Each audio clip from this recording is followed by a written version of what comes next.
From Washington. Mr. President, I come to the floor to talk about the American Rescue Plan, but following my colleague from Washington and in the presence of the senator from Vermont, I just want to thank them for how hard they have fought for an increase in the minimum wage. Our state, the state of Washington, has led the nation for many years in the highest minimum wage, and it didn't impact our economy. In fact, it helped our economy.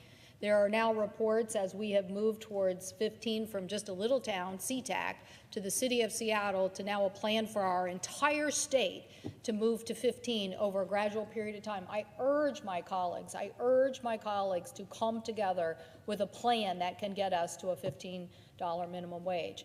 I know that we have it in us. I know that we can do it, and I so appreciate our colleagues waging this effort to continue to make this a priority for our nation. I can't tell you enough how much the wages, particularly in a place like Seattle, are going to matter to people to have a livable wage. I know people here have discussed various aspects of this program and the plans that are in this bill, but I just want them to know that the cost of living in a very expensive place like Seattle demands that we pay workers what they deserve. It also means that we deal with big city problems like homelessness and deal with making investments, and I hope that our next infrastructure bill will get to that. So this is not the last time I'm going to speak about minimum wage, but I want our colleagues to know that this battle is not over yet, and that if we want to raise the standard of living in the United States, we have to pay a livable wage. So, Mr. President, I come to talk about the details of the rescue plan. This is 1 year since a young man from Everett, Washington became the first COVID victim in the United States of America.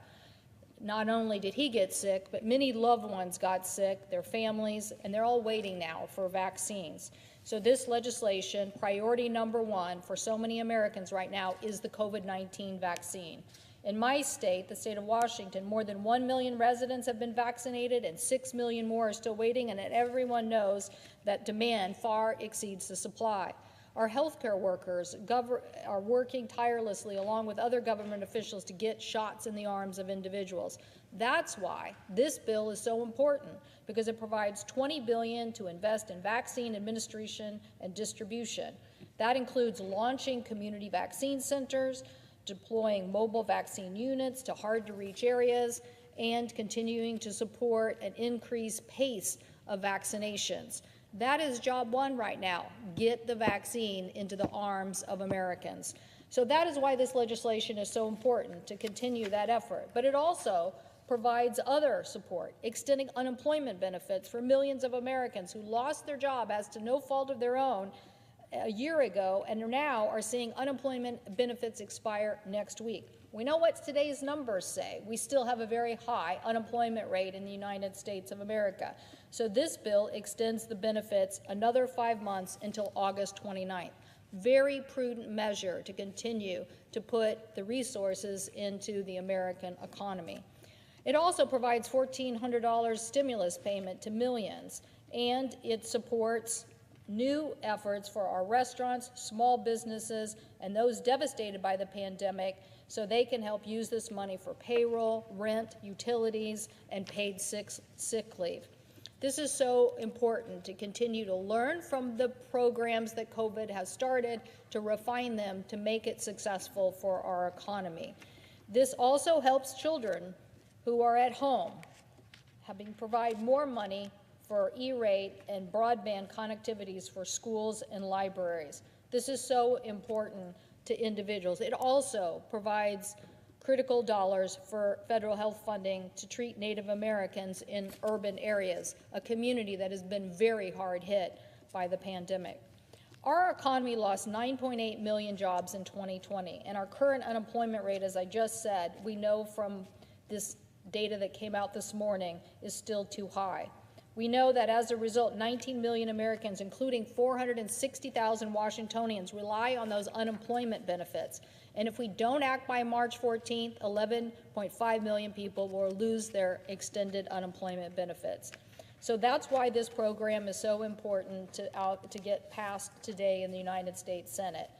So the restaurants, as we know, have been very plagued by this problem, and the PPP program has been helpful, but I believe this legislation will be even more helpful. Since the beginning of the pandemic, 110,000 restaurants across our country have closed, either permanently or for an extended period of time, including 2,300 in the state of Washington. And some are just struggling to hang on. For example, Black Cypress Restaurant in Pullman, Washington lost more than $1 million in revenue and had to lay off workers after the initial PPP loan program ran out. In Southwest Washington, a restaurant like Mighty Bowl in Vancouver or the Depot Restaurant in Seaview are operating at 50% revenue loss. I talked to one of our restaurant owners, Wasif Haroon, who operates very popular restaurants in Seattle, including Mamnoon. He said his restaurants have lost 70% of their revenue compared to 2019. And these are people who are hustling to do stand-up, pop-up windows and all sorts of things to keep the restaurants and restaurant employment working. So the Paycheck Protection Program was critical, and these improvements were desperately needed. So that is why this bill includes new $25 billion grant programs for restaurants to address those concerns of rent and utilities and sick leave and other things head on. The bill also helps with more funding for the SBA Live Venues grant program that we have authorized and helping those venues stay open.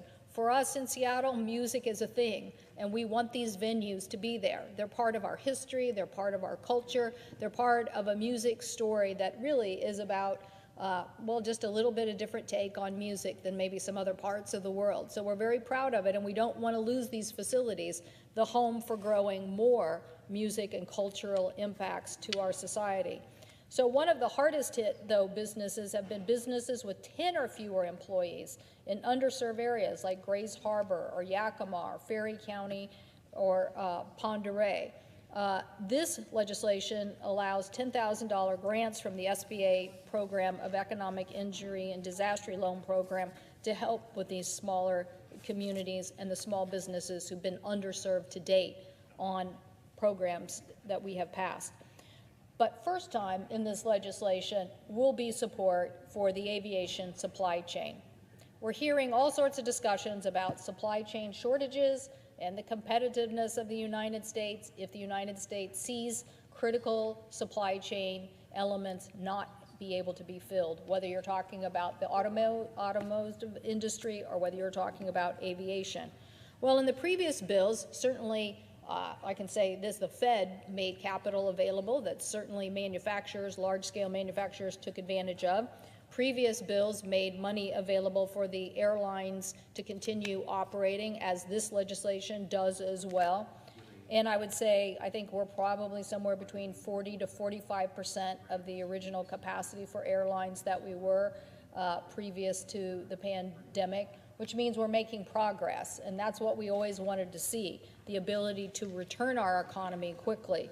But in Washington State alone, we have 30,000 aerospace manufacturers and supply chain jobs that have been lost. Our aerospace supply chain is part of a juggernaut for our economy. It helps us with our gross domestic product, and it helps us in containing and keeping a workforce that is skilled, that can work post-pandemic. So in this legislation, we will be, for the first time, making resources available for that supply chain. I want to thank Senators Moran and Senator Warner and a slew of other members who worked on providing resources to this supply chain. It will help us retain and rehire workers in the aviation manufacturing sector. It will help us keep highly skilled workers who serve as the backbone of industries so that our nation can continue to be poised for the recovery. And it helps us in making sure that we are poised for a strong recovery. We know that aviation manufacturing jobs mean a lot to our nation. Finally, we're going to help stave off the tide of the huge losses that we've seen in that sector. We're going to help the mom and pop machine shops. We're going to take those who have been working on small aircraft parts and landing gears and doors and flight controls, all help them with the impact that they have felt in trying to keep a workforce during this period of time. So, Mr. President, these are all important priorities for us as a nation: the vaccines, the unemployment benefits, the stimulus checks, the E-rate program for helping students learn at home, the investment in the aerospace supply chain. It is important that we get the dollars out the door. This will help us recover. This will help American families wage through the last months of this COVID pandemic fight. But believe me, they need the help in the last months. This fight is not over, and this will help sustain us. I urge my colleagues to pass this legislation.